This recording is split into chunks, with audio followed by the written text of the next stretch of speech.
Seja muito bem-vindo a mais um Arraidcast, um podcast feito por artistas para artistas, onde discutimos sobre a arte, o universo e tudo mais.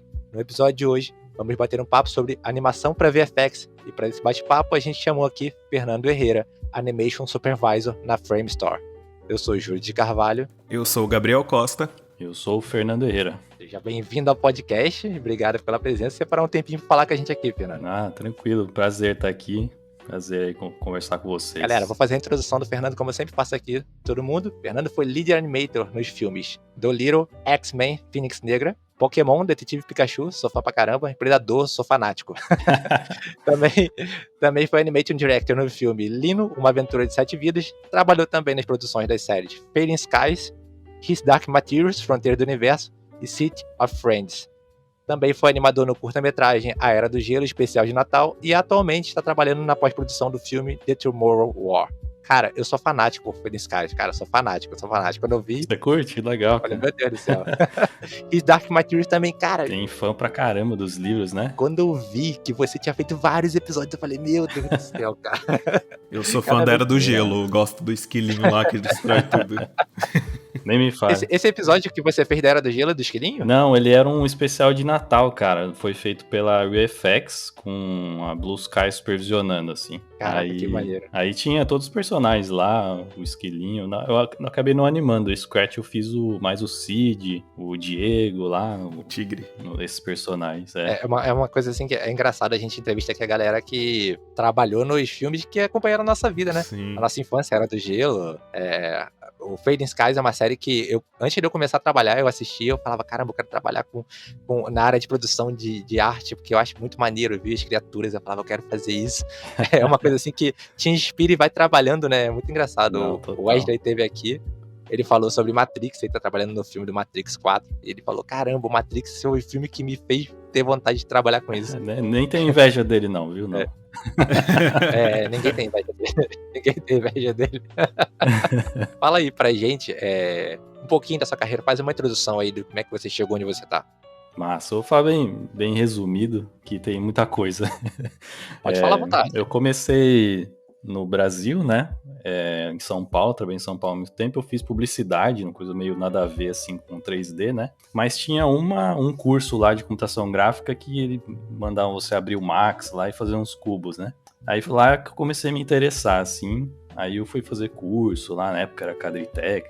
E acabei gostando da área e eu comecei mesmo trampando com cenário, assim, sabe? Eu fazia palco para evento em 3D, assim, para apresentar para o cliente. Eu que cheguei até a fazer palco pro Calypso, Fábio Júnior, umas paradas bizarras. Assim. Da hora. Trabalhei nessas coisas. Aí eu comecei a me interessar mais pro personagem, né? Na época eu não sabia, assim, eu lembro que eu assistia Shrek, por exemplo, não fazia a menor ideia como é que era feito aquilo lá, tipo, mesmo já trabalhando com 3D.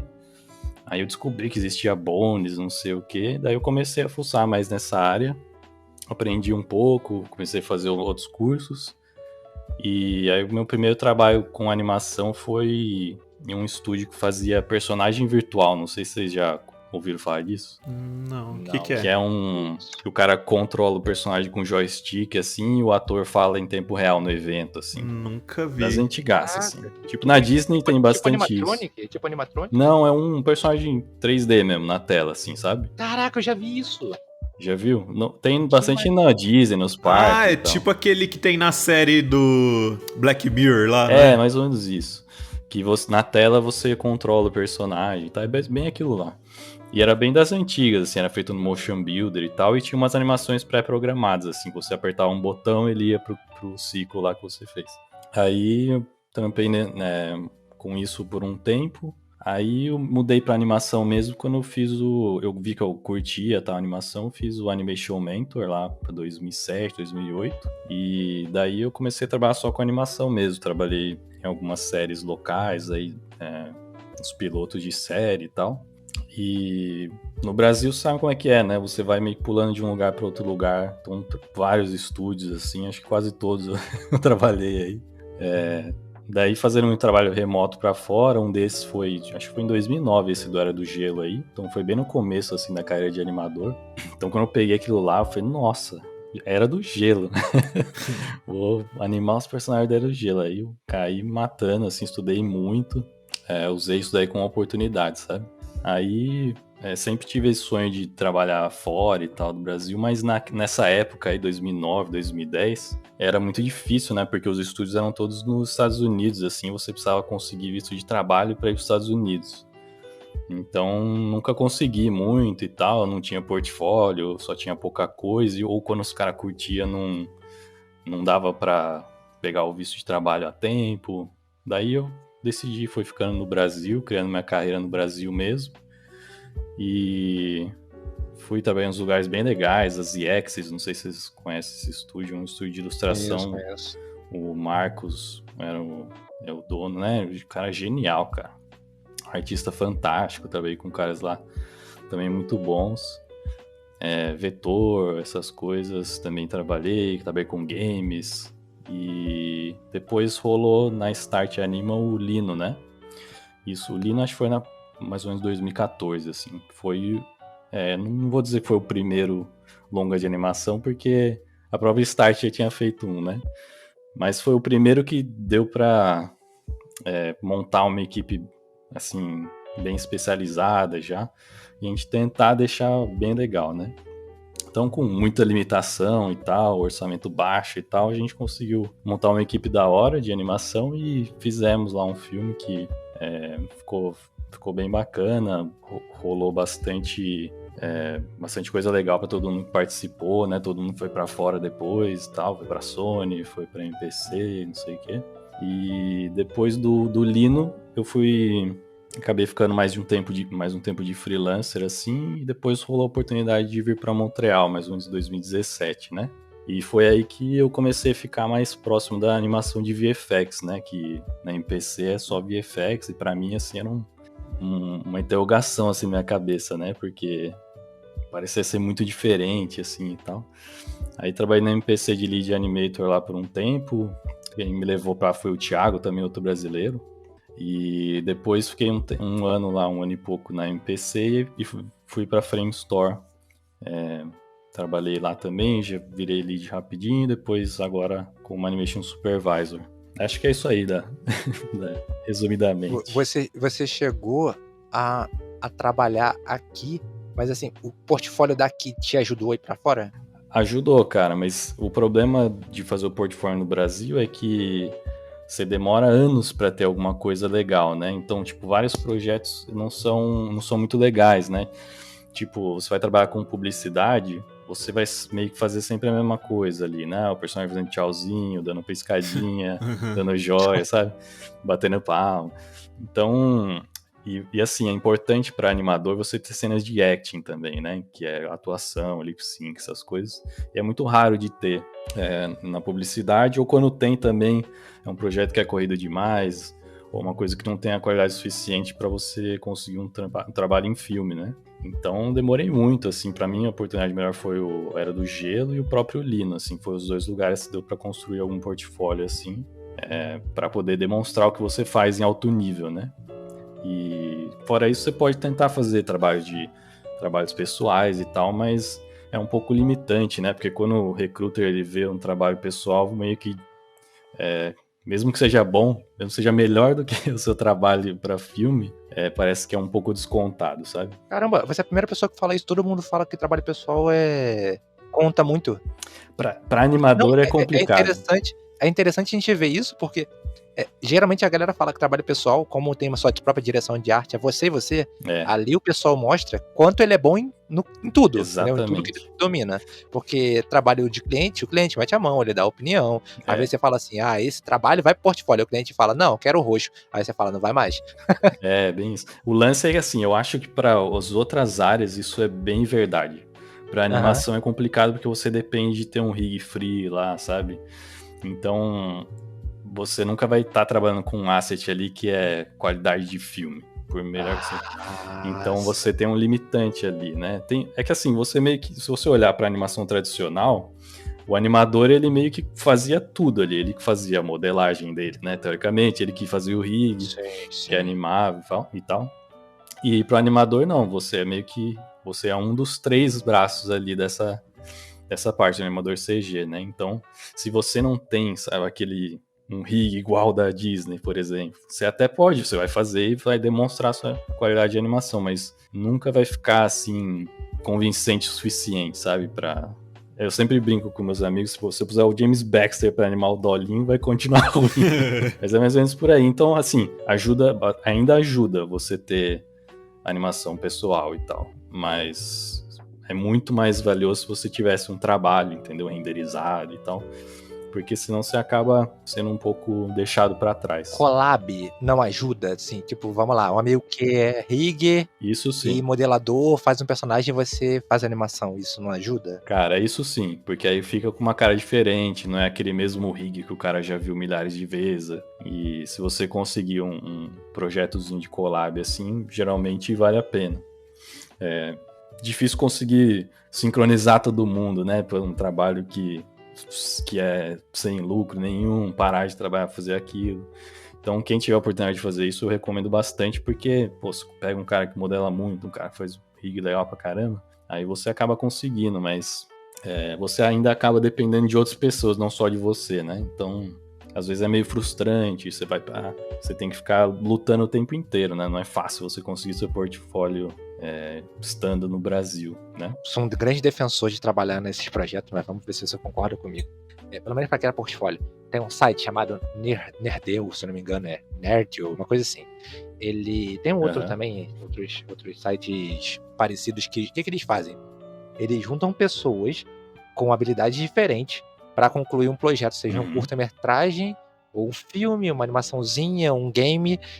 Você acha que participar desses projetos assim, que onde ninguém ganha, é só para aparecer em festival e montar portfólio, vale a pena? Vale, acho que se for um negócio de qualidade, vale a pena. Só tem que ter em mente, assim, por exemplo, às vezes o pessoal me pergunta, você trabalha em Blender, por exemplo? Cara, Blender é legal, não tem nenhum problema com o Blender, mas o problema é que para animador você tem que ter o melhor rig possível do mundo ali, de um free. E tipo... Tem que ser Maya. Tem que ser Maya, porque você vai ter as ferramentas ali, você vai ter os melhores rigs, você até vai achar para o Blender, mas... Para de fazer essa pergunta, cara. A gente combinou que ia parar de fazer essa pergunta. Vocês viram, né, gente? Ninguém perguntou nada. E ele falou que Maya é usado, não é o Blender. Assim, eu usaria o Blender de boa, mas o problema é bem isso mesmo, você não ter o Animbot, por exemplo, lá, aquela ferramenta de animação, você não ter... E assim, a gente subestima um pouco, às vezes, o quão bom tem que ser um rig pra animação ficar top, sabe? E tem muitos detalhezinhos que você precisa que às vezes você não tem. Aí são essas coisas que tiram um pouco a qualidade, assim, que sua animação às vezes não vai chegar no nível que precisa para demonstrar, sabe, a parada, a qualidade de filme, assim. Então eu sempre tento aconselhar o pessoal, assim, já é muito difícil, assim, conseguir um trabalho legal, uma oportunidade legal, então você tem que tirar da sua frente todos os obstáculos possíveis que já existem, ou seja, um rig ruim, sei lá, um software que tem menos ferramentas para você trabalhar. Isso não quer dizer que, por exemplo, você pode construir um personagem com um rig muito bom no Blender, mas você vai estar gastando um tempo que você poderia estar gastando para estudar animação e tal. E é muito difícil, né, você conseguir... se você conseguir um grupo muito bom de collab, eu acho que vale a pena, total. E estudar nunca é demais, né?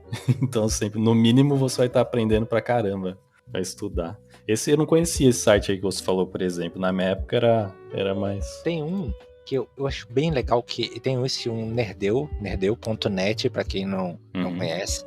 Ele tem vários curta-metragens lá. Tem muito trabalho pago lá, mas tem muito projeto. Tem um outro também chamado Artela, que o pessoal de animação ele usa para construir pequenas animaçõezinhas, vamos lá. E o cara faz um curta-metragem de 15 minutos, que é curto pra caramba. E aí os caras se juntam e produzem alguma coisa para festival, mostra portfólio. É bem legal porque envolve concept artists, envolve animador, envolve modelador, galera de look dev. Então eu acho bem legal porque você pega na sua habilidade. Esse cara de look dev precisa de modelo, entendeu? Sim. Então ele não precisa modelar aquilo, ele pega o modelo de alguém. E a galera construindo portfólio, construindo projeto. Porque, pô, é bem legal. Você tá passando um demo reel, você tem um monte de estilo. Do nada você tem assim um curta-metragem que você participou, você mostra as cenas, entendeu? Tipo, você, isso acho que é o melhor dos dois mundos, você conseguir sim, um projeto de qualidade para participar. Inclusive, assim, estando no Brasil, a minha luta foi sempre isso, procurar o melhor projeto possível. Pra mim não importava muito a grana na hora. Eu quero trabalhar no personagem, no projeto que tem um personagem muito bom.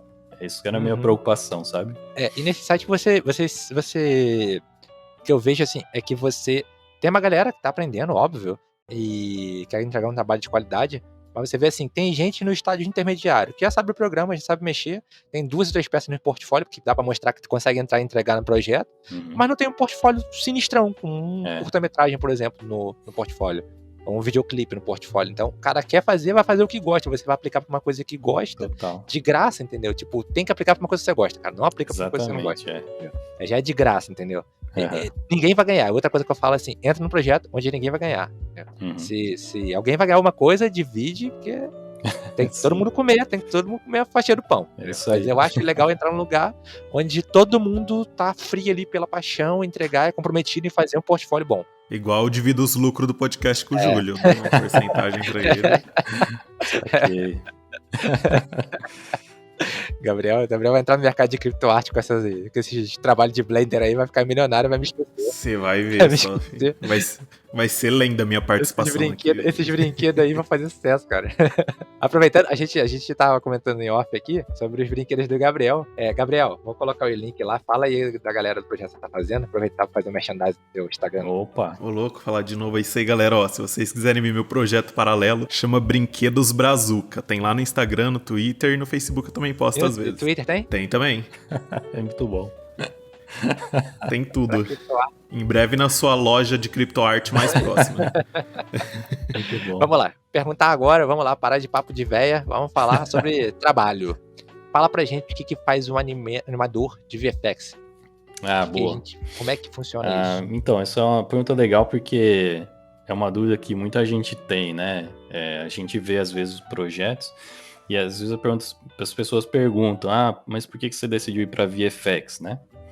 A maior diferença, assim, é o estilo da animação, né? Então, em VFX, cara, é o mesmo conhecimento que você tem que ter de animação. Então, o que você aprendeu em Cartoon, você vai aplicar em VFX, mas você vai estar animando personagens, criaturas mais realistas, né? Então, no caso do His Dark Materials, a gente estava animando um urso polar que fala.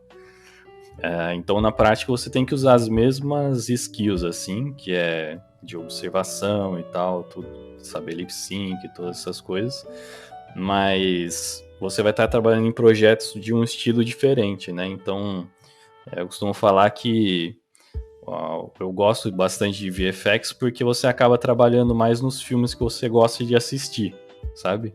Então, por exemplo, eu sempre dou exemplo do Pacific Rim, que é um filme que tem um monte de gente que não gosta porque é meio bobo, mas, pô, tem coisa mais legal do que um robô socando a cara de um monstro gigante. Tá ligado? Eu amo esse filme. É animal, então, eu sou meio dessa pegada, assim, eu gosto de luta, essas paradas assim. Então, me interessa muito mais do que você animar, às vezes, um Trolls ali, um filme que é legal de animar, mas, cara, sinceramente, você tá animando um projeto que vai ir mais pra crianças, assim, e tal, e um pouco polêmico só, mas a animação, filme de animação cartoon, eles são vistos de uma maneira diferente pela crítica também. Eles nunca criticam de fato, se você vai ver. Sempre, o filme é lindo. A história é bobinha, mas não tem problema, sabe? Se você faz um filme de live action que tem uma coisinha, os caras metem o pau, sabe? Então, parece que você trabalhar com filmes, né, live action, é um mercado mais arriscado, sabe? Porque você não pode errar. E me interessa mais, assim, porque sei lá, trabalhar num filme da Marvel, trabalhar num filme de ação, assim, me interessa mais no fim das contas. E até o tipo de animação eu acho bem legal também, porque tem uma dúvida bem comum também, que o pessoal acha que é só motion capture, né? Quando é realista. E isso em parte é culpa do jeito que eles fazem o making off, né? Porque eles gostam de fazer propaganda do ator e é sempre motion capture, mas na verdade não é. A maioria das vezes é tudo construído à mão. Por exemplo, o Predador, que você tava falando aí, que você curte, eles tentaram fazer motion capture um monte de vezes no Predador e nunca ficava bom. Então, ficou legal, tá bem animado, mas é porque tá bem animado mesmo, mas às vezes funciona, tipo, o Thanos é bastante motion capture, mas são projetos e projetos. Por exemplo, o jeito que foi o Dark Materials, por exemplo, pra mim é um dos projetos mais legais que eu já trabalhei, porque você tá animando 2 ursos brigando lá, mordendo, dando tapão no outro, e você tem cenas de acting também no meio da coisa. Então, a grande diferença mesmo é o estilo, mas é tão legal quanto, assim. A animação de feature, cartoon, assim, acaba tendo mais glamour por causa da Disney, Blue Sky, que agora fechou, né? A Pixar, porque são estúdios com muita qualidade, sabe? E eles têm uma cultura legal também de trabalhar. Mas como projeto, assim, putz, é tão legal quanto. Pra mim, eu curto até mais VFX, porque pra mim tem esse outro tipo de apelo, assim.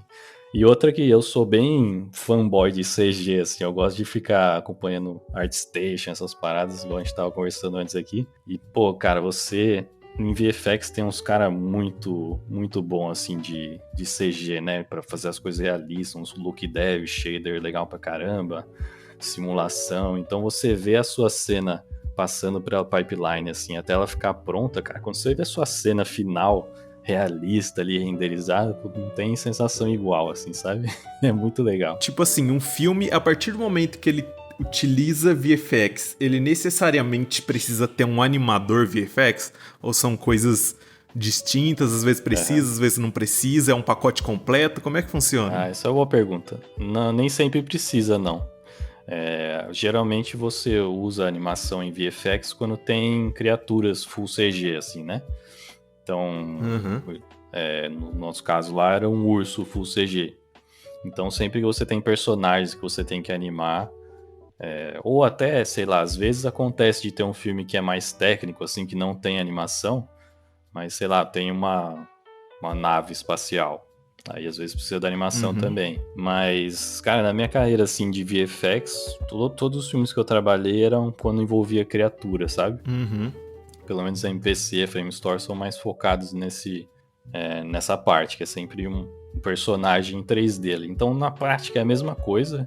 Você vai ter que animar um personagem, você vai receber uma câmera. A diferença é que vai ser uma câmera com um plate, né? Que é o live action no fundo ali. Você não vai ter o cenário CG muitas vezes. Mas aí, no caso, você é contratado por um estúdio, então eles sempre vão pegar filmes que precisam de um animador VFX. Ou quando não precisa de você, você faz outra coisa. Como é que funciona isso? Às vezes não, assim, só para você entender como é que funciona um estúdio de VFX, é diferente, por exemplo, se você pegar a Disney, eles estão trabalhando, sei lá, fizeram o Raya agora, né?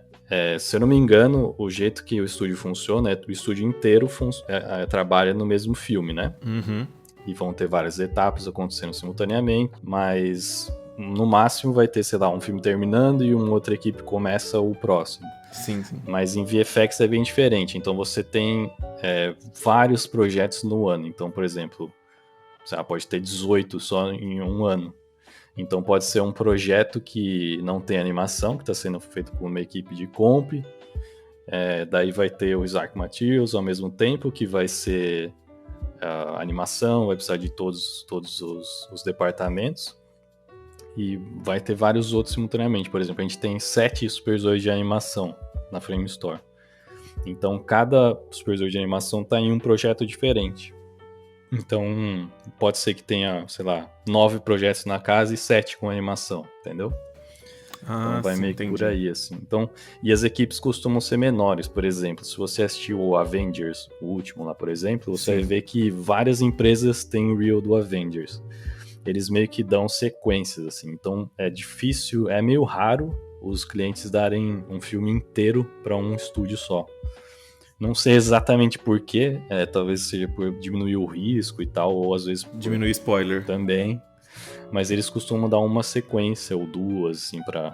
Então, às vezes acontece, por exemplo, de ter o filme inteiro, mas aí você quase fecha o estúdio só pra fazer aquele projeto, né? Porque Uhum. é muita coisa, né? Você falou aí de divisão entre vários estúdios, assim.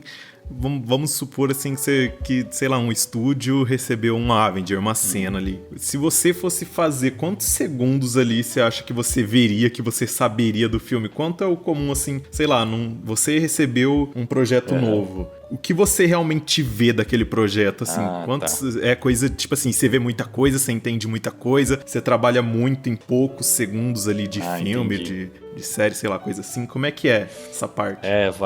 Varia bastante, assim. Por exemplo, o His Dark Materials eles deram inteiro pra Flamestore.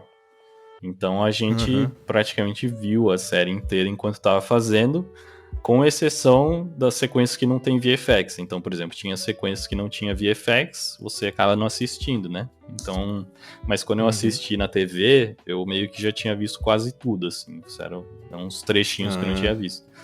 Mas outros projetos, deixa eu pensar um agora. Então, por exemplo, o Detetive Pikachu era feito pela MPC, uma parte pela Framestore, e eu tava na época na MPC, então a gente só via a sequência que eles davam pra gente, né? Então, sei lá, era 30% do filme, alguma coisa assim. Então, depende do projeto, você vai ver só um. Por exemplo, na Avengers você só vai ver aquele trechinho ali. Você vai saber só 2 minutos do filme, sei lá, coisa por aí. E ele é dividido ainda entre várias pessoas ali, cada um pra... Você, assim, quando tá na empresa, você acaba vendo tudo, né? Você não vê só o seu shot, porque você tem que ter uma ideia do contexto também, né? Você tem que ver a sequência inteira. Sim, O maneiro é que você vê o filme inteiro, mas você sabe como é que ele funciona, a sequência dele? Às vezes a gente nem sabe, tipo, em que lugar que tá essa sequência, né? Tipo, se tá no começo, no final. Até no próprio His Dark Materials, porque as sequências têm uma letra, né, o nome, você não sabe exatamente qual vem antes e qual vem depois, né? E é engraçado às vezes você assistir o final e você vai ver que, nossa, esse daqui a gente tava por último, tava em primeiro, na verdade. Tipo... Eu sei, eu trabalhei com teatro um tempo, estudei um pouco de teatro bem no início da minha carreira. Eu gostei bastante, gostava bastante de cinema e gosto ainda, né, de cinema e teatro. E eu sei que o editor, o diretor do filme e o editor, eles mudam um monte de coisa, cortam cena que foi feita no filme, então é uma coisa assim que é ele que decide no final onde é que vai cada coisa. Ele pode mudar tudo que vocês fizeram lá, pode cortar uma cena toda, sumir com todo o trabalho que você fez, não ir pra lugar nenhum, entendeu? Sumir. Isso é comum de acontecer? Isso acontece, principalmente em VFX, é mais do que em feature cartoon mesmo, porque eles, em live action, eles têm aquela cultura meio que eles fazem tudo e depois o filme vai pra edição, né? E é menos planejado, me parece, sabe? Então no cartoon é mais raro você ver isso. Vai ter cenas que vão cair fora às vezes, mas o filme ele meio que é editado antes de começar a animar, né? Você vai ter ele todo em story reel ali, em animatic, né? Antes de você começar a animar. Então vai mudar uma coisa ou outra, mas ele tá planejado lá desde o começo. E dependendo do diretor em live action, ele vai achar o filme na edição, né? Então acontece de cortar. Assim, eles tentam, tipo, os produtores do filme, os caras acho que arrancam os cabelos sempre que cortam uma sequência de VFX, porque pô, você gasta uma puta grana ali Nossa, e o negócio vai pro lixo, certeza. né? Mas acontece, cara, eu já vi acontecer bastante. Inclusive, vários desses projetos que eu trabalhei entraram em reshoot e perdemos tudo. Nossa, por exemplo, cara. o Predador foi um deles, o Dark Phoenix também, o Dolittle, e então você vê, assim, tipo, às vezes até eu fico espantado, assim, porque, putz, é um desperdício de dinheiro que é impressionante. Sei lá, lança os dois de uma vez, vai, pelo menos não joga dinheiro fora. Lança no extra, sei lá. Né? Tá feio. Você viu aquela polêmica que teve com o filme do Sonic, que teve que mudar o personagem? Nossa, verdade. Quando muda, tipo, mudou a proporção, mudou a cara, o tamanho do olho. Tipo, isso volta pra mão do animador? Vai pro lixo, assim. Tem que fazer tudo de novo. Caramba! Vai tudo pro lixo, porque assim, vamos dizer que é até possível você fazer um update no modelo e manter, né, a animação. Só que não vai fazer o menor sentido, né? Aquele movimento foi pensado para outra proporção, para outro outra expressão facial. Então, tudo que tinha sido feito daquilo lá foi pro lixo. Eles tiveram que refazer tudo. Eu não cheguei a trabalhar porque era no MPC de Vancouver, né? Mas a gente sabia ali como é que era. Vai, refeito. O grupo de WhatsApp dos animadores tava na fúria lá. Galera, vocês não sabem o que aconteceu. Nossa, cara, deve ser desesperador trabalhar no filme e ver o trabalho por água abaixo. Mas a galera é demitida? Não, a galera tem que fazer o Não. trabalho todo de novo, né? Geralmente assim, depende da situação, né? Nesse caso aí não, porque os caras precisavam dos caras pra refazer tudo. Mas acontece às vezes de, sei lá, vamos dizer, putz, esse projeto entrou em reshoot e vai ser inteiro refeito. Daí vai ter uma janelona ali que talvez você não precise daquela equipe. Aí os caras, Caramba, cabeças vão rolar. Caraca, nossa. Aí depende muito do estúdio ser bem organizado, pra estar preparado pra essas coisas, né? Mas eles colocam a culpa em quem quando acontece isso? Estagiário. Não sei, acho que não tem, colocar a culpa no universo, né? Porque bota na conta do Papa. Mas não tem muito o que fazer, né? Tipo, mudou, o cliente mudou, você vai fazer o quê? Reclamar com o cliente? O cliente final, no caso, é o estúdio que tá contratando. Né? Tem essa também. Isso é uma coisa que é diferente no VFX, é que você tem um cliente, né? Então, por exemplo, a Warner é o que faz os filmes da DC, né? Então, e a Marvel, a Disney que faz os filmes da Marvel. Então, se você está trabalhando pro filme da Marvel, você está trabalhando para a Disney, para o departamento da Marvel. Então, seu cliente são eles. E nos estúdios de animação, tipo a Disney, já eles estão fazendo um IP deles, né? Uma propriedade intelectual deles. Então, eles mesmos são clientes deles mesmos. Então, você tem que lidar mais com o diretor diretamente. E não tem tantos steps de aprovação. Essa é uma grande vantagem. Assim. Você consegue identificar animações de VFX em outros filmes, assim? O que é animação, o que é simulação? Cara, isso é legal. Vou dar um exemplo interessante. Teve um filme, não sei se vocês chegaram a assistir, que se chama o Dama e o Vagabundo do Disney Plus. Chegaram a ver? Que é Full CG. Não, cara, ver. Do cachorrinho? Então, esse filme ele é bem... underrated, assim, né? O pessoal muitas vezes, às vezes, nem assistiu. E tem um outro que chama... York Cats? Não, esse é o caso bom, na verdade. O Cats é um exemplo de... Vamos no Cats depois. Mas esse é um exemplo bom, o Dama e o Vagabundo. Porque esse é um filme que os cachorros, eles são full CG, né? Então... E tem cenas que eles são os cachorros treinados de verdade, né? E tem cenas que são cachorros CG. E, cara... Tem algumas cenas, obviamente, você vai perceber que não é o cachorro real. Mas me impressionou muito nesse filme você ver que, às vezes eu olhava assim, falei, não, isso aqui é referência, né? Não é um cachorro 3D. E você fica impressionado, assim, porque chegou em um nível de realismo que você não acredita. Caramba, chegou no nível assim, pô, vou ver. Tipo, eu tava assistindo o filme às vezes e o cachorro entrava assim, o cachorro de verdade. Aí ele começava a falar, eu falei, não. Imagina. O supervisor desse filme era o Thiago, também brasileiro. Eu falei, não, cara, parabéns, porque você me enganou em algumas cenas lá.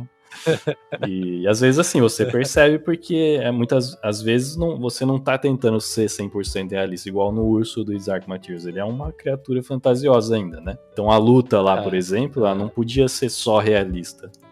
Ela tinha que ser uma coreografia também. E você nunca vai ver um urso fazendo coreografia. Então, essas coisas você percebe. Mas, por exemplo, entre o Dama e o Vagabundo, e tem um outro filme que saiu recentemente, chamado Call of the Wild, que era um de cachorro também. E nesse filme, eu não digo nem que foi mal feito e tal, mas o estilo que eles decidiram implementar era que o cachorro não era 100% real. Mas nesse caso, o cachorro não falava, não fazia nada. Então, era um cachorro meio cartoon, com o shader realista, e você vai assistir o filme e não convence, entendeu? Então, o VFX é complicado também, um pouco por causa disso que eu tava falando lá no começo, que, cara, o que mais você vai ouvir é, pô, o CGI desse filme é uma bosta, você nunca ouviu isso? Tipo, acontece bastante, porque o target que você tem pra animação realista é pequenininho, você tem que acertar ali, e se não tiver realista, qualquer um percebe, né? Às vezes, se você tá fazendo uma coisa cartoon, você tem uma amplitude ali de coisas que você pode fazer, que pode ficar legal, que tem apelo, né? Então, esse é um desafio, assim. Então tem filmes e filmes. Aí, por exemplo, o cara decide que vai fazer o Cats com os personagens 3D lá. E, cara, é o que eu falei, você pode pôr o James Baxter pra animar lá, que não vai ficar bom, porque o, o estilo que os caras decidem fazer, às vezes não dá certo, né? Então, a gente fica muito à mercê disso. É um pouco voltando no começo lá. Se você não tem o melhor personagem possível ali, e todos os departamentos convergem para a melhor qualidade possível, às vezes não vai ficar legal, não tem jeito, entendeu? Você pode ter os melhores caras do mundo ali fazendo, vai ficar a melhor, versão do mundo de uma coisa que é ruim, entendeu? O seu trabalho no Fênix Negra foi fazer o quê? Cara, no Fênix Negra, eles mudaram muito, cara. Nem sei se eu posso falar muito porque eles tiraram isso, mas costumava ter criaturas full CG. E mudaram o filme inteiro e não teve mais. Foi basicamente isso. Aí o que sobrou foi coisas mais técnicas, tipo, eles fizeram uns helicópteros, o rabo do Noturno lá. Tinha umas cenas que eles... tem uma coisa também que eles chamam de Digidouble. Não sei se já ouviram falar. Sim. Não. Cara, eu falei isso aqui no podcast da Liciane, eu acho. Que é aquele negócio que a Liciane falou pra fazer a transição, que é quando tem um ator que ele... Thor vai voar, por exemplo. Ele gira o machado e você lança pra cima. A transição era a Liciane que fazia. Que ela é o compositor. Então o Digidouble é o Thor voando, Exatamente. um boneco voando. Aí o Thor voando é o animador que vai fazer. Então Isso. Tem bastante disso também nos filmes. Então, esse é um trabalho um pouco mais chato, assim. Quando tem, é uma coisa que não é tão legal quanto você animar um personagem falando, porque você está fazendo um trabalho mais de suporte ali, né? Você seu trabalho tem que ser invisível, né? A pessoa tem que acreditar que era o ator tá sendo puxado pro céu lá, né? Então, e é bem difícil, assim, porque, cara, quando é movimento de ser humano, cara, é muito fácil de você, assim mesmo. E assim, é mais fácil quando você realmente tem uma cena que foi feita para aquilo, né? Que é um CG takeover, que eles falam, que é o do plate, né? Da filmagem para o CG. Geralmente foi planejado para ser uma coisa fácil de esconder. Mas você vai ver vários filmes que é muito fácil de notar, né? Porque, igual eu falei, cara, para você deixar um humano 100% realista, você precisa de muito tempo, né? Muito tempo mesmo. Então você pega uns filmes tipo o Black Panther, ou Pantera Negra, e você tem umas lutas meio zoadas lá, porque, cara, uma coisa, faz aí em 3 semanas, e vamos aí, tipo, cara, é uma luta embaçadíssima de fazer e tem pouco tempo, aí não tem como sair, entendeu? E se não tem o tempo necessário também, acontece assim, como tudo até que acontecia no Brasil, de não ter prazo, às vezes acontece também nos filmes. E os caras sempre querem pagar o menos possível, então vai ter que ser menos deadline, menos qualidade, então vai muito da situação, né? Então, muitas vezes quando não fica bom, dá pra entender por que aconteceu, mas sabe? VFX hoje em dia ele tá até melhor pra questão de pagamento e prazo, porque eu lembro que em 2011, eu falei isso aqui no podcast já, 2011, 2012 teve aquela greve dos artistas de VFX, que todo mundo mudou a imagem pra verde no Facebook, e que, tipo, paralisou, entendeu, os filmes, paralisou filme, paralisou série, tipo, entendeu? Tipo, isso melhorou bastante. Eu acho legal, a galera de VFX é bem unida, eu acho bem maneiro isso. Que não sei se são as associações que tem, sindicatos, mas eles são bem unidos. E isso é legal porque faz a galera valorizar. Se não me engano, foi até na época que o cara que fez o mundo, Vida de Pai, ou Mundo de Pai, sim, aquele do Tigre, né? Que falou que, tipo, VFX não era tão importante. O cara ganhou o Oscar com um filme que era só VFX. Não, é bizarro. É isso que eu falo, assim, os caras gostam no making off de desvalorizar, porque eles acham que com isso eles estão valorizando a arte, né? Mas, na verdade, cara, o pessoal tem uma percepção do CGI como um monte de computador, né? E, na verdade, é um monte de artista. Sim. Tipo, pra mim faria muito mais sentido você impressionar a galera com... Nossa, isso daqui, tá vendo isso daqui? Essa cena do Hulk, tá tendo com o Hulkbuster aqui, foi um cara que fez isso aqui à mão. Entendeu? É muito mais interessante ouvir isso do que falar, não, foi um motion capture. Então, isso é um entendimento do grande público, que de cada vez mais a tecnologia tá mais fácil, só que a pessoa não entende que é o mais fácil pro artista que sabe mexer. Exatamente. Então, eu acho que o problema todo é que a pipeline não é tão aberta, por isso que a gente tem feito vários radicais sobre o filme aqui, a galera tem percebido, a gente tem já uns 5, 6 sobre o filme, que é mostrar que isso é um trabalho como qualquer outro, que exige um profissional capacitado para aquilo. Exatamente. Por isso todo mundo não tá fazendo filme no TikTok dessa marca do TikTok, entendeu? Né?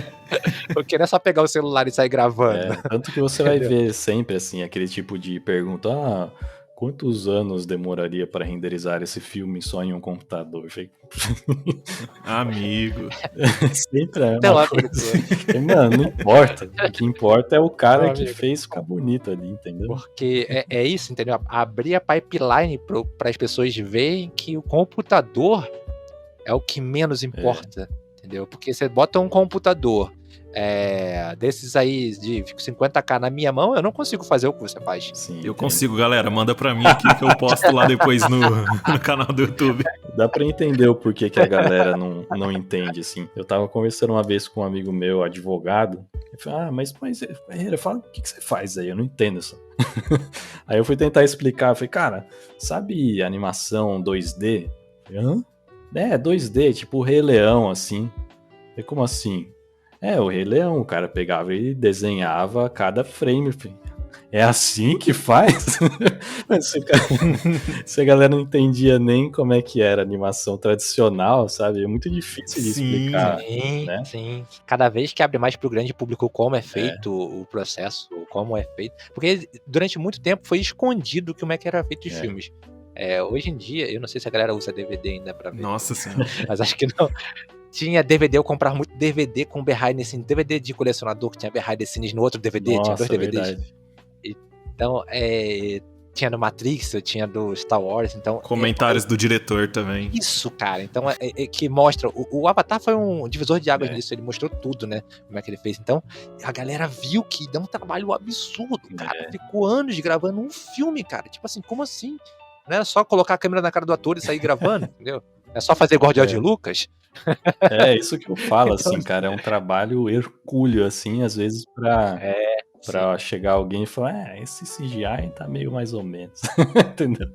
É um desafio muito grande. Isso casou com uma pergunta que a gente tem aqui, que é se existe erros ou limite de orçamento que fazem as animações de VFX ficarem com nível baixo, ruim. É isso que eu tava falando.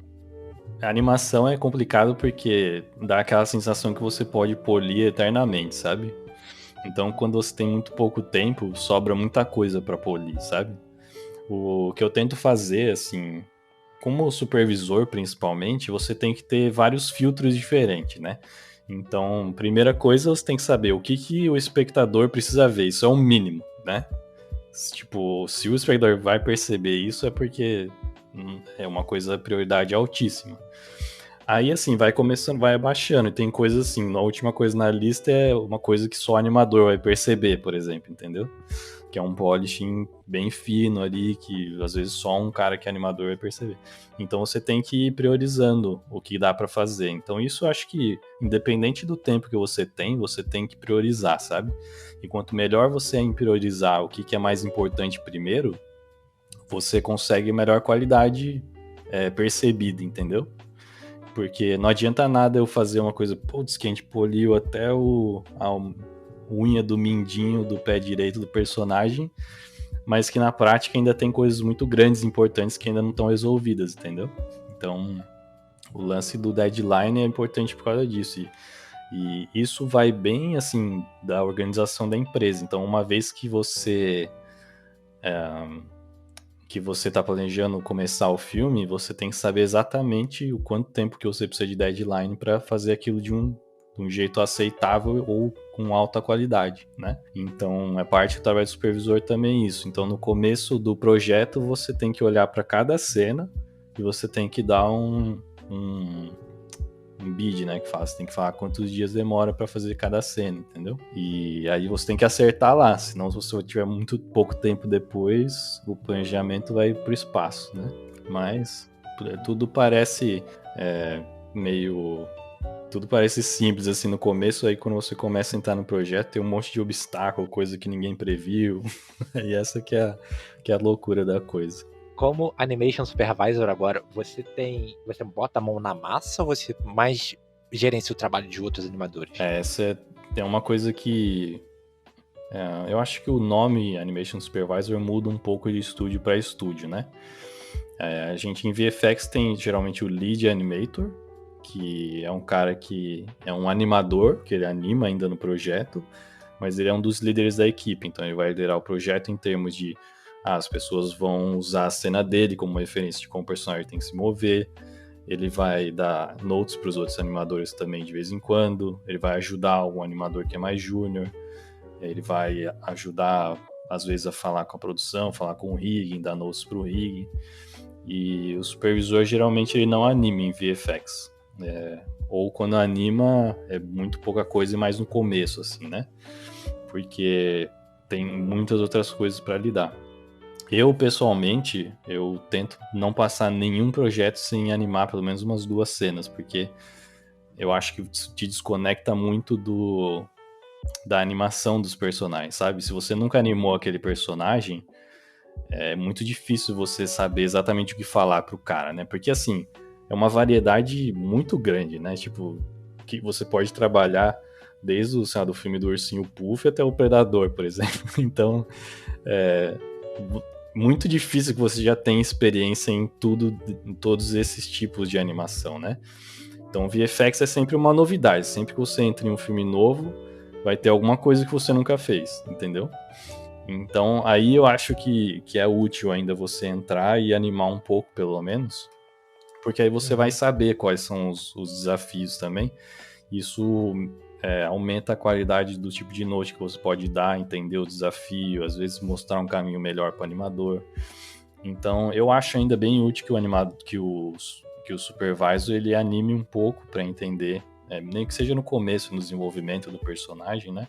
Para você entender o que é aquele personagem, do que ele precisa, né? Porque senão limita um pouco quanto você pode ajudar os animadores, né?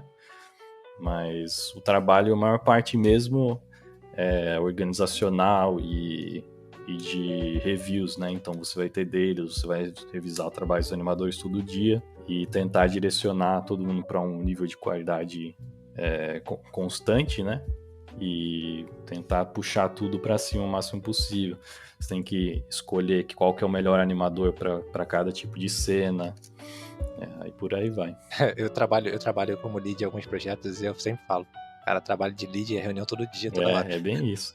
E até às vezes você precisa dar uma brigada, às vezes, pra sair de umas reuniões, sabe? Porque acontece tem muita reunião inútil, né? Então você tem que pular fora. Falei, não, isso aí não vai rolar, não. É o que mais tem, cara. É o que mais tem. Nossa, reunião inútil é o que mais tem. Às vezes você tá numa reunião, tá um monte de coisa acontecendo, você fala assim, beleza, disso aqui, o que vai ser colocado em prática agora? Exatamente. Ah, não, era só uma ideia. Não, cara, não é possível.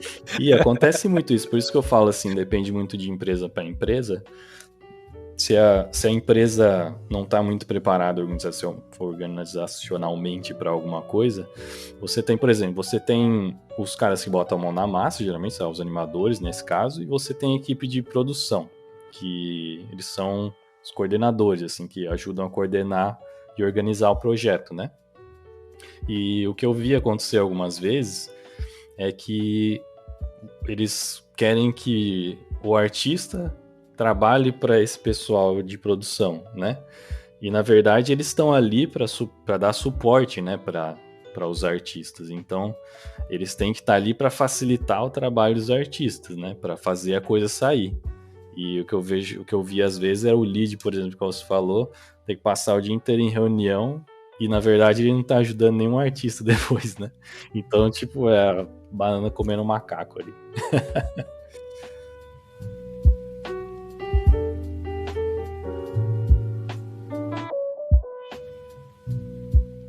Qual foi o filme que você mais gostou de trabalhar e por que você gostou de trabalhar mais nesse filme? Não foi um filme, né? Foi a série do His Dark Materials pra mim. E Pode a ser primeira também. temporada. Que foi a primeira vez que eu pude realmente colocar tudo em prática, assim, em termos de VFX. O o mais difícil possível, assim. Que eram os dois ursos brigando lá. E tinha de tudo, assim, sabe? Era um personagem muito legal de animar, muito bem feito. Cenas legais também. A qualidade da produção era muito boa, atores bons e tal, foi muito divertido, a equipe era genial. O supervisor também era brasileiro, por sinal era o Aulo. Estão tomando conta lá de Montreal. E foi bem legal, cara. Esse projeto foi divertidíssimo de fazer. A série, tá trabalhando ainda nela? Nessa série? Então, eu trabalhei... Então, na primeira temporada eu fui lead, né? E na segunda eu fui supervisor já. A segunda já terminou. Passou em dezembro agora, eu acho. E agora eles estão trabalhando na terceira temporada lá. Acho que nos roteiros, alguma coisa assim. Mas ainda não veio pra VFX, não. Existe alguma, assim, abre aspas e fecha aspas, gambiarras que precisam ser feitas devido a um prazo curto ou orçamento? Já precisou fazer algum desses em filme? Pode falar, Cara, se fez? Quem trabalha há bastante tempo em 3D, em CG aí, sabe que em quase tudo tem gambiarra, né? E assim, eu acho que assim, geralmente o melhor é não ter, né? É ser tudo certinho na pipeline. Mas acontece você receber um desafio muito grande aí, pô, precisava mostrar uma parada pro cliente amanhã e ainda não fizeram. Cara, dá pra fazer umas gambiarrinhas às vezes, mas tem pouco, sabe? Geralmente é tudo dentro da pipeline e principalmente eu percebo uma grande diferença, assim, quando é um brasileiro que tá acostumado com as gambitas, quando chega quando tem que resolver uma coisa rápido, fala, não, deixa que eu faço isso aqui em um dia, e que o canadense ali às vezes fala, não, precisa de uma semana, cara. E eu sempre cito isso, cara, eu fui, logo que eu tava começando, eu fui em uma palestra do Alceu, sabe? Da Vetor? Da Vetor. Alceu Batistão.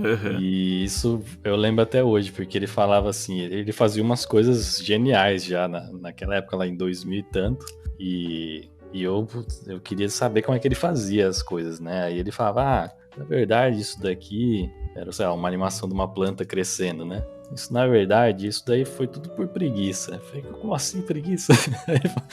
Eu não queria animar a mão, o negócio eu criei um script pra planta crescer sozinha aqui. Eu falei, putz, genial. E, tipo, eu vivo falando isso, porque o que a gente chama de gambiarra, às vezes, é achar um jeito mais fácil de fazer, às vezes, eficiente. Sim. Então, pô, se eu preciso fazer uma alteração na minha cena, eu vou fazer um negócio que vai demorar uma semana, ou eu vou achar a melhor opção ali que eu faço em um dia, né? E eu sempre falo às vezes pros meus alunos também, seja guiado pela preguiça às vezes, porque você vai encontrar melhores soluções. Não, eu não quero gastar neurônio por 2 meses aqui, fazer um negócio que eu posso resolver em uma semana. Então, isso de preguiça eu tô zoando, né? Mas na prática, isso leva você a procurar ser mais eficiente várias vezes, né? Teve gente aqui no podcast que já falou isso, cara, que assim, o melhor artista, acho que foi o Vini Tokui que teve aqui, ele falou que o melhor artista é o artista preguiçoso, porque ele vai arrumar uma maneira mais rápida de entregar aquilo. Exatamente. A galera pergunta assim, Júlio, por que você resolveu aprender 3D para concept art? Eu falo, cara, porque é muito mais rápido, entrega o resultado realista, mas o verdadeiro motivo, cara, é pura preguiça. Total. É muito mais rápido, é o mesmo resultado ou melhor, e o cliente fica feliz, cara. O que importa é no final o cliente falar, nossa, que incrível. Exatamente. E assim, você pode fazer uma relação muito grande entre velocidade e qualidade, né? Porque a gente é sempre baseado em deadline. Então, se eu tenho um cara que é um gênio, mas ele só consegue fazer em um mês, e eu tenho um cara que é muito bom e consegue fazer em uma semana, e eu só tenho uma semana, eu vou contratar quem? O cara que é rápido, entendeu? E você tem o brasileiro que faz em um dia? Não chega a esse ponto, né? Mas você vê que os brasileiros sempre são muito mais rápidos, porque a gente é criado no ferro e fogo aqui, né? Quando tá no Brasil. Forjado no fogo, né? Exatamente. No fogo do inferno. E outra, assim, pra você sobreviver, né, na área, você tem que ser muito bom já, porque não tem tantas vagas assim, né? A galera não vai na arte digital pelo glamour e pela grana, a galera vai porque tá com sangue nos olhos e falou, nossa, vou destruir aqui a primeira chance de uma vaguinha ali, ó. Tem isso. Aqui eu digo, no Brasil, se você não tiver sangue nos olhos, paixão mesmo pelo que você tá fazendo, é aquele negócio de, eu faria isso por hobby até. Se você não Sim, tem isso, sim. você tá competindo com os caras que tem, entendeu? Então você vai estar em maus Pois lençóis. é. Existe um mercado para iniciantes em animação para VFX porque, por exemplo, não é comum em agências ou pequenos estúdios ter um animador de Aham. VFX. Existe espaço para o cara que é iniciante na animação de VFX ou precisa atingir um nível para pelo menos intermediário, avançado assim, começar a trabalhar na área? Isso é complicado mesmo, porque VFX é mais em filme mesmo, né? E tem Aham. pouco projeto no Brasil, assim, ou para iniciante. Mas tem um pouco, por exemplo, eu lembro que tem em São Paulo, esqueci o nome do estúdio, mas tem um braço da Casablanca que faz VFX, por exemplo, para as novelas. Ah, sim, sim, E era uma sei qual equipe é, bem sim, boa, sim. inclusive. Sim, Então muito boa. tá aí uma oportunidade, entendeu? Mas realmente tem bem pouco, assim. Então, quando você precisa, né, estudar VFX, geralmente você tem que partir um pouco sozinho, né? Então, por exemplo, se você tiver uma demo só de cartoon, mas se você tiver uns 3, 4 animações de animais, assim, alguma criatura, mesmo seja pessoal, os caras acabam indo, porque geralmente é difícil de achar, né?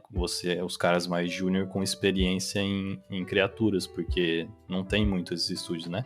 Para cartoon até existe série de TV, por exemplo, né? Então o cara pode começar trabalhando numa série ou em um game e depois ele vai trabalhar em filme, né? Mas para VFX não tem muito, não. Tem poucas oportunidades assim para iniciante.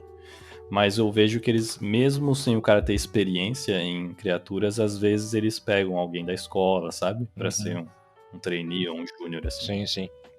Só precisa demonstrar qualidade de animação mesmo. Geralmente quem quer fazer, começa por onde? Pra VFX, você diz?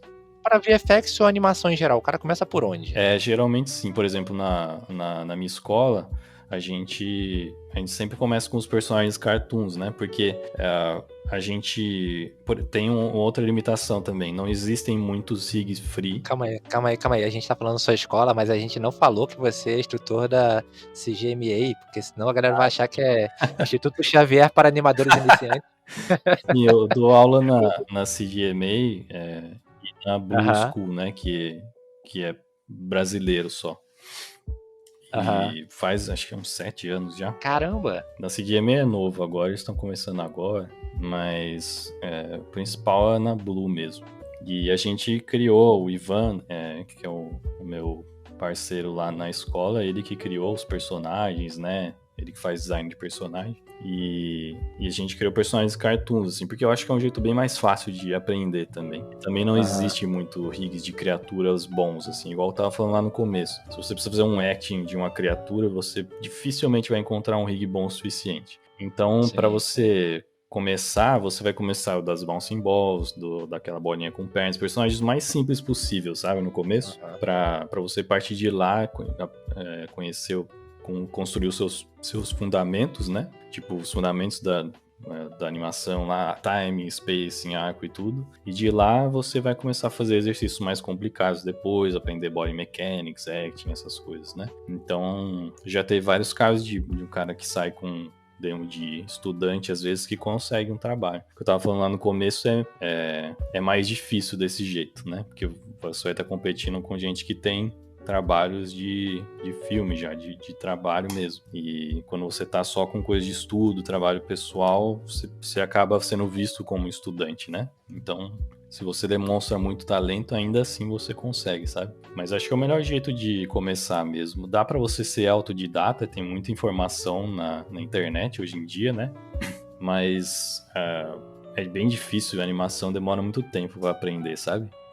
A gente geralmente faz um curso de 1 ano e meio, assim, e a galera sai legal, mas ainda é iniciante, entendeu? E 1 ano e meio pra você aprender a ser iniciante é complicado, né? É uma área bem difícil. Mas em geral, arte você não é rápido, né? Pra bem, você aprender e faz começar. sentido. Arte não é uma coisa rápida, É. assim. Eu sempre falo isso. Acho que a paixão e a paciência são as duas virtudes de qualquer artista, entendeu? Porque você vai precisar disso pra aprender um programa novo. para aprender uma habilidade nova. Você tá aprendendo o VFX de cartoon, você vai ter que aprender VFX de Godzilla. É verdade. Tipo assim, tem que estar apaixonado por aquilo e tem que ser persistente, ter paciente, entendeu? Porque Não, você desiste no primeiro cliente, cara. Se não você não faz tiver paciência e paixão, Passou a primeira raiva. desiste no primeiro cliente. Nossa, o primeiro cliente que falar... Na verdade, desiste antes de ter um cliente, né? Desiste mexendo, estudando. Mas Nossa, eu lembro, quando você falou primeiro- isso, eu lembrei do palco do Calypso lá que eu tive que fazer. Exatamente, entendeu? Você tinha um objetivo e não era fazer o palco do Calypso, era um... E ainda levei calote. Nossa, olha Ô, só. louco! Ô, Joelma, vamos pagar o Não amigo foi a aí. Joelma, coitada. Era a empresa que contratou. Foi Chimbinha. Agora tem essa rivalidade dos dois ali. Agora tá dividido. Então.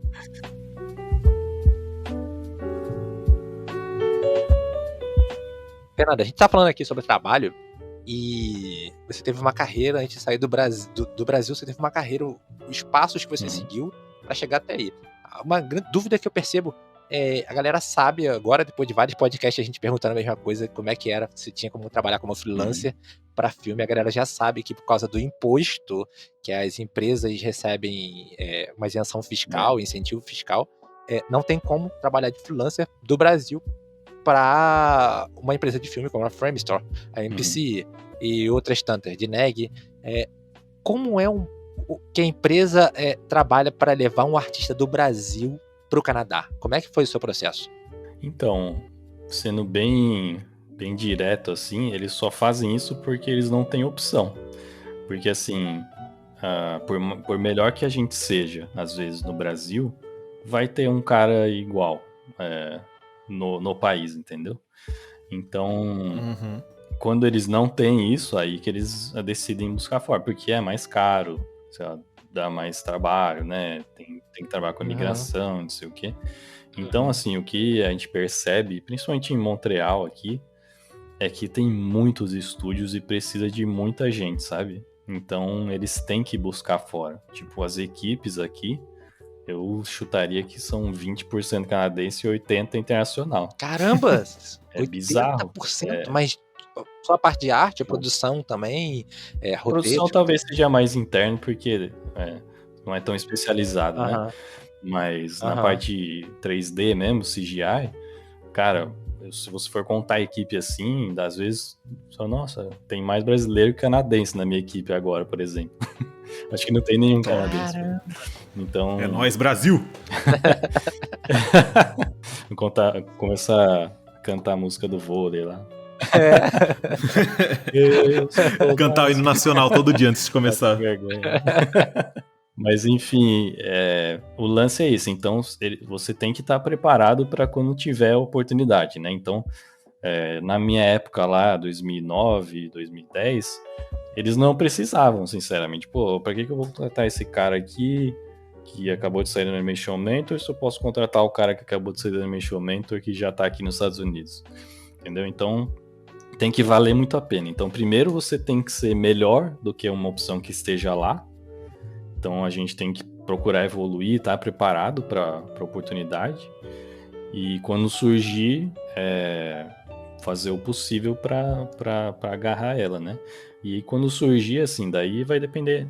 Você vai aplicar, e hoje as empresas estão muito acostumadas a trazer gente de fora, né? Principalmente do Canadá aqui. Porque eles precisam muito, né? Não tem como suprir a mão de obra só com uma mão de obra interna. Então, eles vão buscar. Então, o lance, se você quer sair do Brasil, é você procurar os lugares que têm maior demanda. Então, hoje é Montreal, Londres, Vancouver. É muito difícil que, por exemplo, para você conseguir para os Estados Unidos hoje... Nova Zelândia ainda é? Nova Zelândia também tem. Eles têm bastante necessidade. Austrália.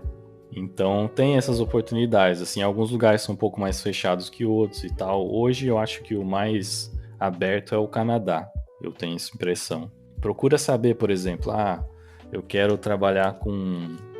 Procura ter um alvo, né? Então eu quero trabalhar com VFX, então você foca em ter mais coisas de criaturas e animais na sua demo, para você estar preparado para quando surgir oportunidade lá, surgiu uma onda que, pô, os caras têm que contratar 200 animadores. Aí é uma oportunidade, entendeu? E eu vejo que tem outra coisa para colocar aí de um outro ingrediente aí nessa panela, porque agora tem a pandemia, né? Sim.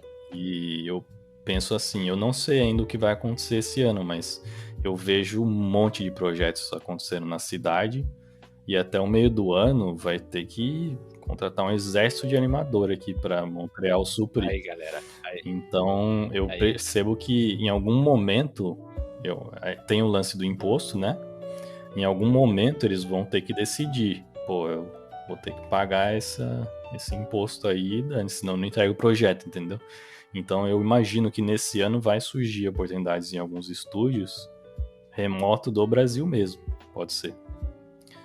Eu já vi, inclusive, tem uns estúdios aqui que já estão começando a fazer isso. Um de filme, que chama Micros, eu acho.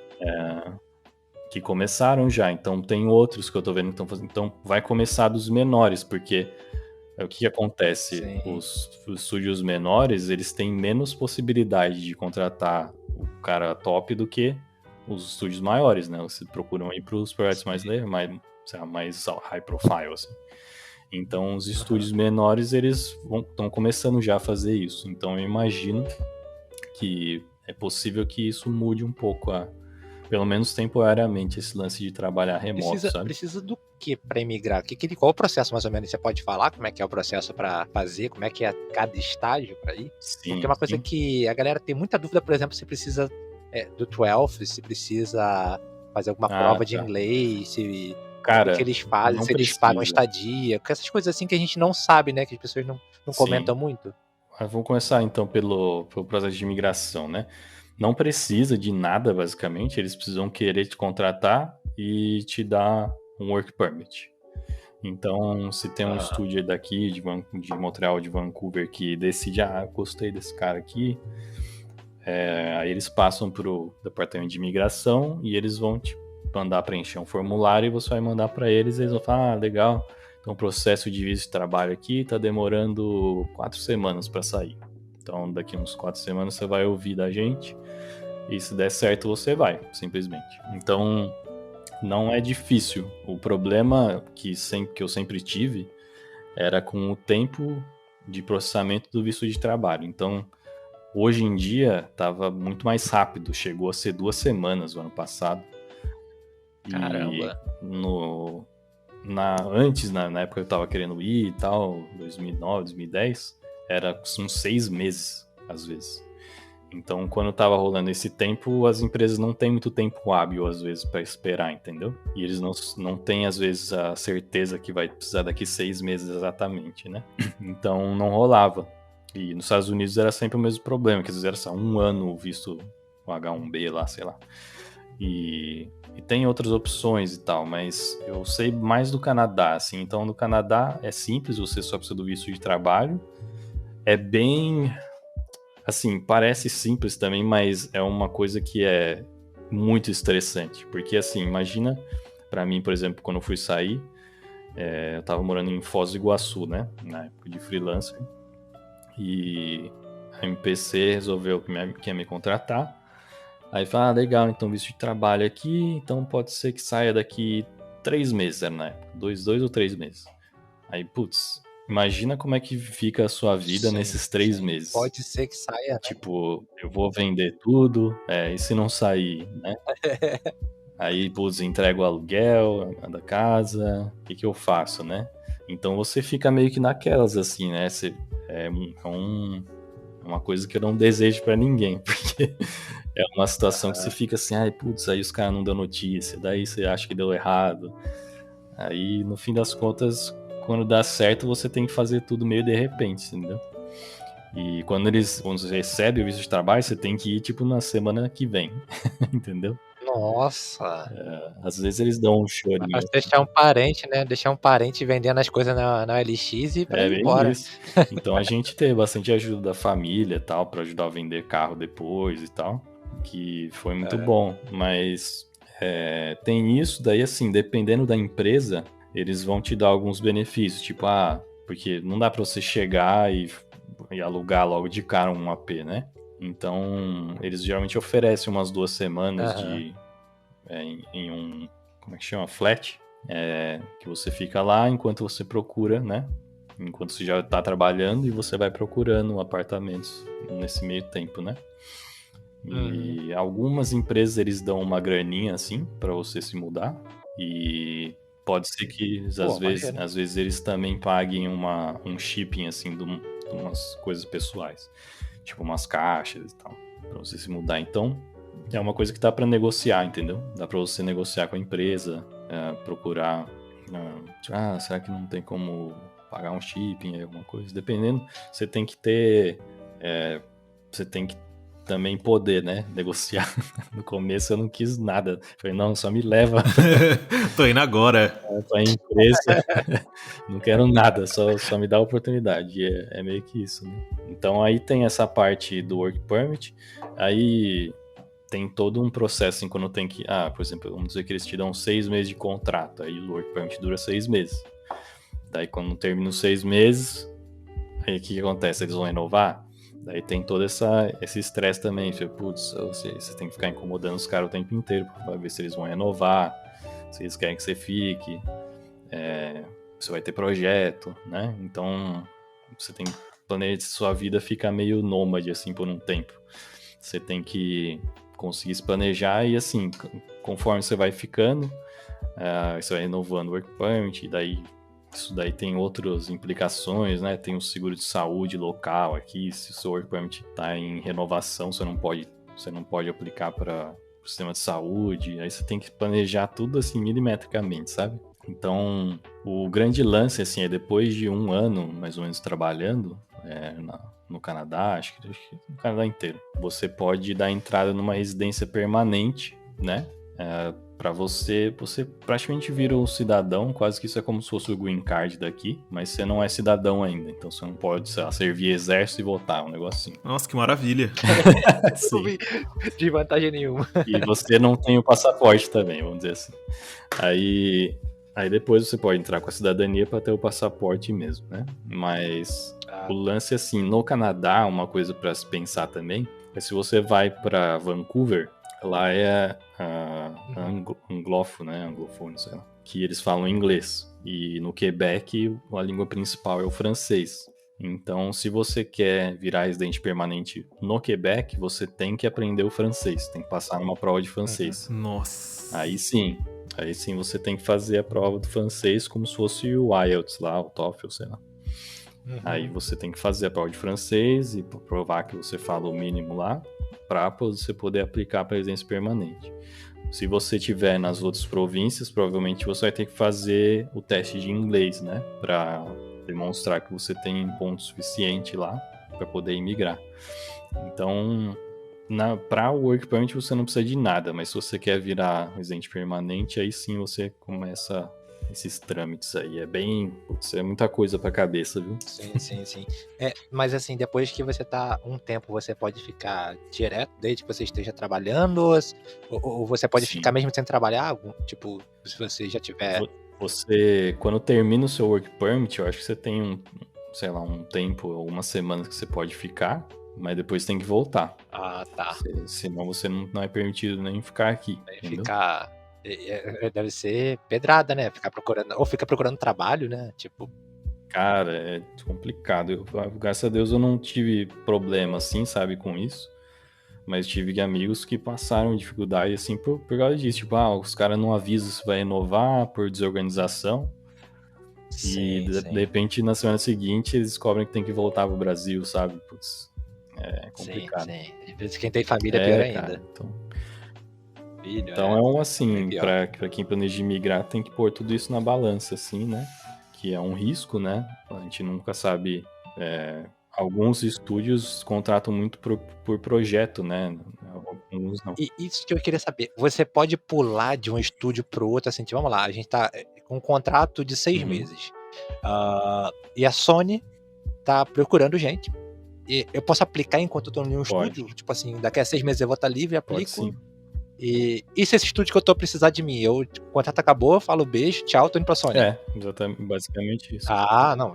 Então não é tão ruim, né? Porque você pode, de certa forma, aplicar e falar, Sony, me espera que eu tô chegando. É bem que isso. Você pode ir para outro estúdio, você aceitar uma oferta e eles iniciarem um processo para você lá. Muita gente evita um pouco porque é muita dor de cabeça, sabe? É que igual eu tava falando, putz, vamos dizer, eu tô aqui em Montreal, aí eu aceito uma oferta de Vancouver. Enquanto não sai o Work Permit, eu não posso decidir minha vida, entendeu? Então, Sim, meio que sim. isso. É uma coisa assim que o Work Permit que tem que esperar o visto, né? Muda de empresa para empresa, uma faz, outra demora. Cara, e tem... Cara, eu virei mais especialista em visto de trabalho do que os caras da imigração da empresa, eu acho.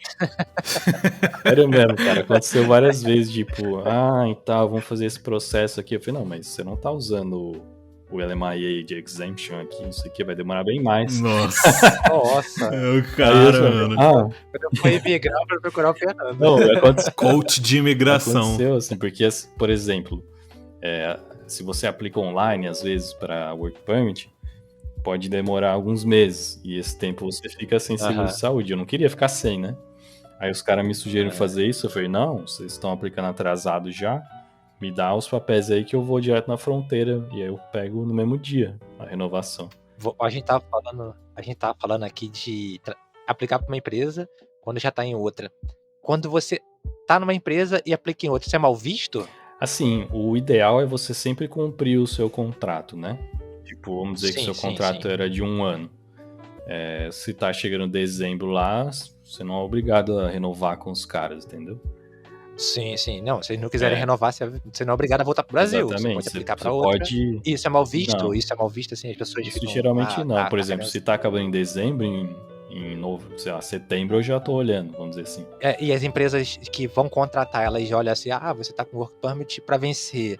Elas vencem com problema? Não, né? Não, porque você não pode trabalhar com o Work Permit de outra empresa mesmo. Então eles vão ter que aplicar de novo, entendeu? Então é um pouco mais fácil ele aplicar quando você está dentro do Canadá.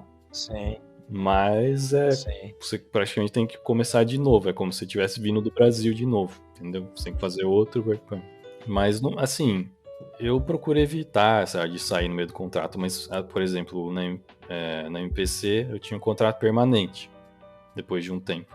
Aí, como é que você faz, né? Você vai ter que quebrar pra sair. Te deram um contrato permanente, tipo, sem validade? Isso acontece também. Não sabia que isso existia. Isso acontece também, mas assim, na prática é legal porque você sabe que eles não vão te mandar embora depois de terminar o projeto, né?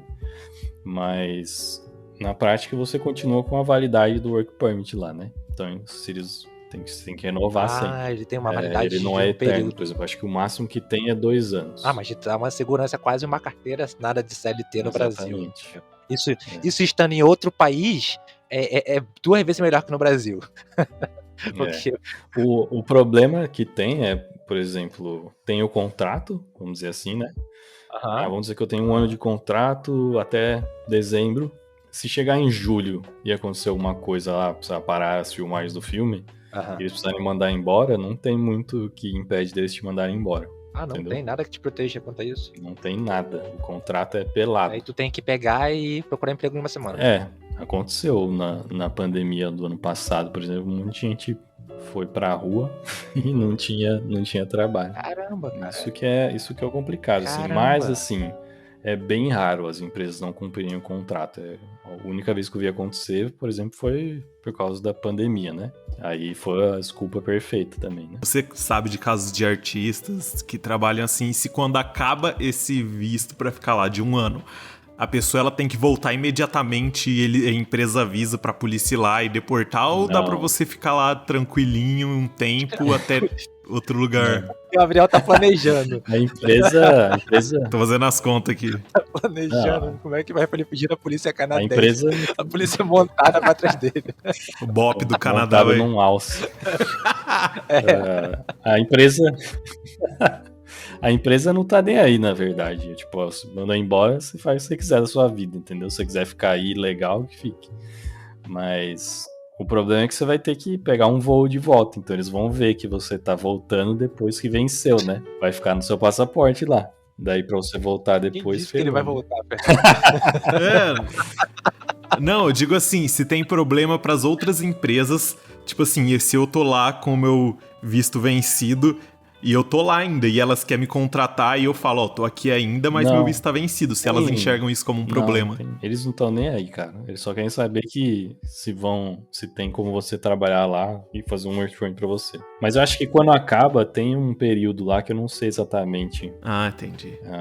Falaram uma vez que você pode ficar um mês ou uma coisa assim. Eu sei por um caso que aconteceu de um amigo conhecido que trabalha com VFX, que demitiram ele na mesma coisa que aconteceu com você. O projeto foi cancelado e o contrato que ele tinha foi cancelado na hora. E aí ele só não foi extraditado, assim, só não perdeu tudo, né?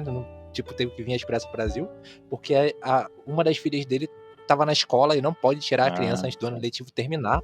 E foi o tempo que ele conseguiu, assim, mais uma semana ele conseguiu trabalho no coisa, entendeu? Tipo, numa empresa. E aí foi com mais segurança. Porque isso acontece, e parece que acontece assim, tipo, acabou o contrato, vai lá e tipo, você tem essa semana pra ir embora. É embaçado, cara. Isso é ruim. Por isso que a galera, quando você vai imigrar, você tem que se planejar, né? Então, por exemplo, se você tá indo com um contrato de 6 meses, você tem que ir pensando na pior hipótese, entendeu? Tipo, se não der nada, eu vou voltar. Então, não fica plantando muitas raízes ainda, né? Mas se planeja para tentar ficar. Então, o que eu preciso fazer para tentar ficar? Então, se eu tô indo para julho, sei lá, daqui eu tenho um contrato até julho, então primeiro eu vou ficar já quanto antes em contato com a empresa para ver se eles vão querer renovar. Se não, já começa a ver outras empresas. E na pior hipótese, se não deu nada, você vai ter que voltar, entendeu? Mas tem que tá tudo planejado, assim, sabe? Quer ficar, né? Quer ficar, quem vai solteiro casa com alguém do Canadá e quem vai casado faz um filho e coloca na escola. E tem uma coisa também, assim, você tá indo pensando em imigrar, não, tipo, se você tá pensando em ficar no país, você já tem que vir e já começar a pesquisar como é que faz a residência permanente, entendeu? O que eu preciso. Sim, isso ajuda então, muito, durante esse primeiro ano que você já saber o que precisa, depois de terminar esse primeiro ano, você já vai conseguir, entendeu? Por exemplo, no meu caso, eu cheguei, no primeiro ano eu tava tão... foi tão estressante, assim, mudar de país, aprender VFX e tal, que eu não estudei nada de francês. E se eu tivesse estudado, eu poderia aplicar bem mais rápido, né? Você fala francês? Agora eu falo malemar, mas consegui passar na prova, pelo menos. Aí agora eu tô esperando o processo rolar para residência permanente.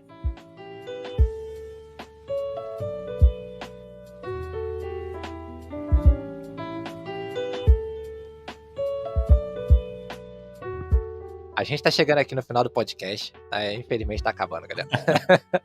E na parte do podcast que a gente tem chamado One Ride Indica. Fernando, indica pra gente aí alguma coisa que você curta, seja filme, livro, série, não precisa ter a ver com arte, pode ser qualquer coisa. Gabriel já até deu indicação de flor aqui, galera, falando de uma flor. Pô, eu gosto muito de filme e série, né? Que eu indico, eu tô assistindo uma série agora que chama White Collar, bem legal. É um cara que é falsificador. Bem da hora, bem da hora. Lost in Space também, é um easter egg aqui que eu vou deixar. Nossa. É o que eu tô trabalhando agora, tô trabalhando nessa série. Pô, aí. Mais uma série pra você, spoiler. Na segunda temporada? A terceira agora. Então assiste lá a primeira e a segunda pra se preparar. Segunda já foi. A gente chegando aqui no final do podcast, tem a pergunta final. Qual o sentido da vida, do universo e tudo mais com Fernando Ferreira? Nossa, essa pergunta ficar mais 2 horas aqui. Ixi, cara, o sentido da vida, acho que é família, Deus, animação. Família é importante. Galera, agradeço aqui, Fernando, que tirou um tempo pra falar com a gente, esclarecer bastante coisas sobre visto, né, imigração, que é uma coisa que a gente tinha muita gente querendo saber, e a gente vai trazer mais gente. Agora que a gente sabe que o Fernando é especialista, a gente vai trazer. Eu manjo mais que os advogados aqui já. vai trazer ele para falar sobre isso aqui, que é um assunto que eu acho de extrema importância, tanto quanto a parte artística do nossa produção, né, de arte aqui, em geral. Então, Fernando, muito obrigado por participar do podcast. Espero que você tenha gostado, cara. Foi bem Eu maneiro. que agradeço aí, foi bem legal trocar essa ideia aí. Galera, a gente tá terminando aqui. Esse foi mais um Radcast. Espero que vocês tenham gostado. Até semana que vem. Tchau, tchau. Falou! Boa, falou.